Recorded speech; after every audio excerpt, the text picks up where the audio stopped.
It's the ultimate insult in the rap game. You pull up in a $500,000 whip, pop the butterfly doors, and then someone spots it. The plate, the barcode, the fleet registration sticker.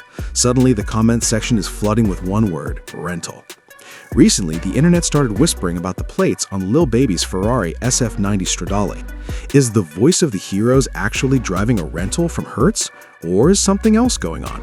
Let's get one thing straight immediately. Lil Baby, born Dominique Jones, is one of the few rappers who is famously liquid.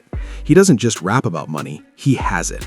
He has repeatedly gone on record and even posted receipts showing that he buys his cars cash, no lease, no note, paid in full. So if he dropped $500,000 cash on this Ferrari SF90, why does it have a plate that looks like it belongs on a Ford Focus from Enterprise? The rental plate rumor usually comes from people who don't understand how the ultra-rich register vehicles. What you are seeing isn't a rental plate, it is almost certainly a Montana permanent plate or a dealer tag. And the difference is massive. See, when you or I buy a car, we register it in our home state, let's say Georgia, where Baby lives.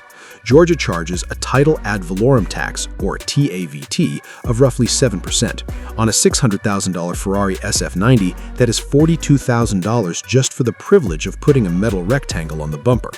Lil Baby didn't get rich by writing $42,000 checks to the DMV for no reason. Instead, wealthy car owners use a legal loophole. They form an LLC in Montana, a state with 0% sales tax on vehicles. They register the car to the LLC. The result? A license plate that often looks generic, sometimes has a permanent tab, which looks like a fleet sticker to the untrained eye, and saves them the price of a brand new Mercedes C-Class in taxes. So when haters see that generic-looking plate and scream rental, they are actually looking at a tax receipt. They're making fun of a guy for saving 50 grand. But there is a second reason for the mystery plate, and it's even more important: anonymity. When Lil Baby registers a Ferrari in Georgia under Dominique Jones, his home address is tied to that public record.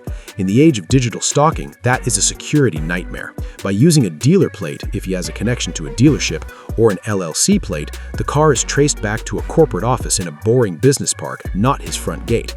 There's also the fleet aspect. When you own 10, 15, or 20 luxury cars, you effectively are running a fleet. Insurance companies and registration services often bundle these cars together. Sometimes these fleet management companies use specific tags or barcodes for tracking inventory. To a kid on TikTok, a barcode on a window means Enterprise Rent-A-Car. To a collector, it means I have so many cars, I need a logistics team to track them. Lil Baby has actually addressed this before.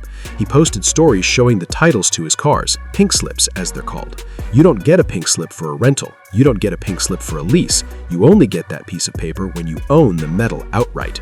So, did we expose a rental plate on Lil Baby's Ferrari? No. We exposed a lack of financial literacy in the comments section. The rental plate is actually a symbol of smart money management. It represents tax savings, asset protection, and privacy. The next time you see a generic plate on a rapper's supercar, don't laugh. Take notes. That cheap plate is the smartest part of the car.